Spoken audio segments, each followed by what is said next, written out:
saddex fitamiin oo si aad muhiim ugu ah qurxinta maqaarka sida wajiga gacmaha iyo jirka intiisa kale insha Allah waxaan kula wadaagi doonaa cuntooyinka laga helo fitamiinadan iyo nooc saliid ka mid ah oo cuntooyinkan laga sameeyay maada ahaan taas oo si aad ah ku anfici doonto haddii aad isticmaasho insha Allah haddii marka aad ku dadaasho cuntooyinkan ay ka buuxaan fitamiinadan iyo saliidan waxay ka caawin doonaan hortagga iyo baabi'inta haraha madmadow ee wajiga gaduudka wajiga duuduub ku yimaada maqaarka iyo qaleelka maqaarka si guud marka si degan u dhageyso cashirka una isticmaal sida aan ku sharxi doono insha Allah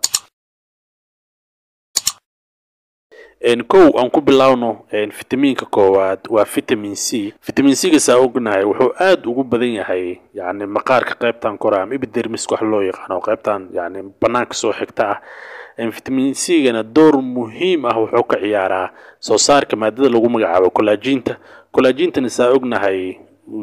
waxay mas'uul ka tahay ilaalinta caafimaadka maqaarka oo waxay door muhiim ah ka ciyaartaa in maqaarka oo ahaado mid qoyan oo qaleelka ay ka ilaalisaa sidoo kale duuduubka ama maqaarka inuu qofka laablaabo ama duuduubmo oo sida hortiina ka muuqato noqdo ayuu ka ilaaliyaa collagen-ta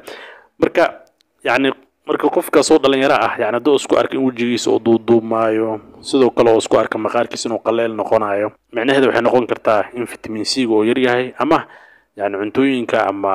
waxyaabaha vitamin C ga laga helo in jirkiisa uu ku yar yahay waana sababta keenaysa maqaarka inuu qaleel ku noqdo ama uu ku duuduubmo aduu da'daada aad u yartahay waa u ekaata qof da' weyn ama duqa wax la mid ah marka waa sharxi doonaa vitamin C ga cuntooyinka ugu badan ee laga helo iyo meelaha ka heli karto waa sharxi doonaa cashirka qaybtiisa dambe insha Allah fitamiinka labaad waa vitamin E waaye vitamin E ga saa ognahay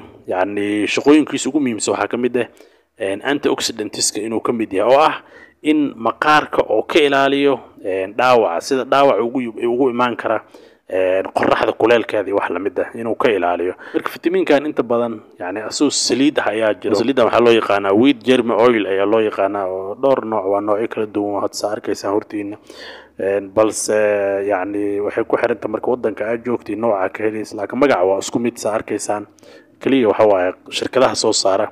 ayaa kala duwan marka maqaarka aad ay muhiim ugu tahay oo qofka meel qorrax badan ama kuleel badan haduu joogo inuu marsado oo jirka dhan oo marsado ayaa fiican sida gacmaha iyo wajiga gaar ahaan meelaha qorraxda ay ku dhacayso marka qorraxda kaliya ma ahan vitamin E ga shaqooyin badan ayuu u qabtaa maqaarka kaliya qorraxda ma ahan inuu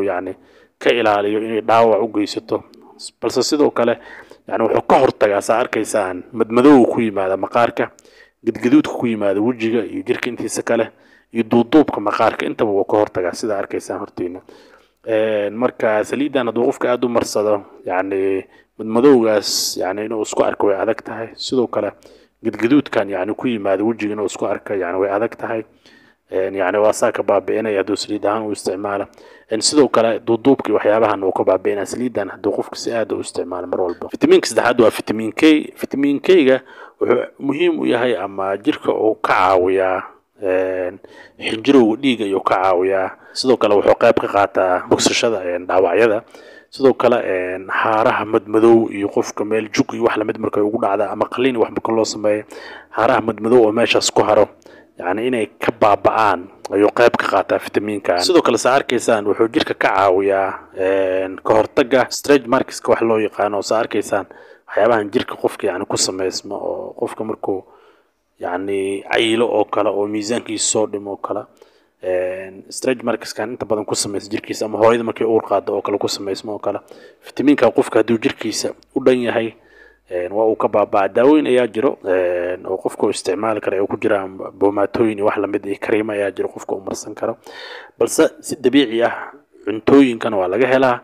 oo waan sharxi doonaa cashirka qaybtiisa dambe cuntooyinka ugu badan lagu helo oo laga helo marka ayadana vitamin K ga aad u muhiim ugu yahay arrinkan stretch marks ka waxa loo yaqaan sidoo kale wuxuu aad muhiim ugu yahay spider veins ka waxa loo yaqaan oo ah xididada ee banaanka u soo baxaan oo macnaha banaanka laga arko oo dadka qaar waxay u maleeyaan qofku inuu daawooyin iyo waxyaabo marsaday oo xididadiisa sababta loo arkayo laakiin sidaas ma ahan vitamin K ga qofka haduu jirkiisa ku yar yahay ama cuntooyinka aan sharxi doono laga helo qofka aad u isticmaalin ama kareemada iyo boomaatooyinka iyo waxyaabaha loo isticmaalo oo isticmaalin xididadan qofku banaanka u soo baxay ama sidaan u soo kuusmayo saa arkaysaan xididadan cagaaran ama kalar waxay ku xiran tahay qofka maqaarkiisa haduu cad yahay kala xididda yani banaanka yaalo cagaarna qofku lagu arkaa sida sawirka hortiina waa ka arkaysaa marka vitamin K-ga muhiim ayuu u yahay waa uu ka caawiyaa qofka inuu arrinkan ka hortago sidoo kale dark spots waxa loo yaqaan ama goobo madmadow ama bara madmadow qofka jirkiisa lagu arko oo sidaan oo kale hadda arkaysaan oo ka hortaga ama oo ka caawiya sidoo kale indhaha hoostooda qofka inuu sidaan ugu duuduumo uguna madoowaado yani fitamiinkan oo ka hortaga oo kariimadan sa arkaysaan hortiina waxaas marka waxyaabaha la isticmaalo ama waxyaabaha laga helo gadaal ayaan ka sharxi doonaa insha Allah marka si guud saddexdan yani fitamiin waxay aad muhiim ugu yihiin maqaarkeena sida inay ka ilaaliyaan duuduubka sida inay ka ilaaliyaan madoobaadka iyo wax la mid ah sida inay ka ilaaliyaan xididadan sidaan banaanka ugu soo baxaya sida inay ka ilaaliyaan qaleelka iyo wax la mid ah sida inay ka ilaaliyaan dhaawaca qorraxda ugu imaan karo marka haddii aad rabto maqaarkaada inuu aad u ifo saddexdan fitamiin ee meelaha laga kala helo ku dadaal fitamiin C oo kale waxaa si aad looga helaa cuntooyinkan kala duwan oo hortiina ka muuqdo balse waxaa aad u sii muhiimsan qofka maalinkaas inuu isticmaalo ama uu cabo liin macaanta ama liin balbeelmada qofba soo yaqaano yani inuu qofku isticmaalayo aad muhiim u ah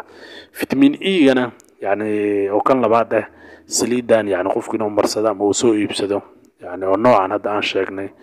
oo loo yaqaano wheat germ oil loo yaqaano qofku inuu raadiyo noocyo kala duwan ay leedahay arkaysaan yani inuu qofku mar walba oo marsado saliidaas ayaa fiican si uu uga hortago duuduubka maqaarka iyo maqaarka inuu madoobaado iyo يعني إنه قلل يوح لمدة سوق هرتجو فيتامين كيجا يعني أصيغا سعر كيسان وحالة هلا قدرتان لو يقان بلشدين دهان يعني ما قرنا ما قاعد سومالي وما قرنا لكن هذا مهم وياهي وح وقبضا نقف كنو هذا استعمالاته هاي سوق الأفقاد ذوك أيضا عاد يا لوجه هلا سوق الكريمة داني سليدان أركيسان أيضا ولا هلا منها وقفك واستعمالك كلا دوس كوارك حددان سيدان صوم وقناع إيو waxyaabahan madmadowga iyo duuduubkan iyo waxyaabahan madmadowga iyo indhaha hoostiisa sida haduu qof ka noqday wax la mid ah iyo dhibcahan madmadow oo maqaar ku sameysmaayo waxaas oo dhan yani waa uu ka caawinaya kareenka hadda hortiina ka muuqday waxaan marka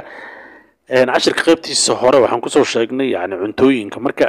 cuntooyinka fitamiin C haday noqoto cuntooyinkan ayaa laga helaa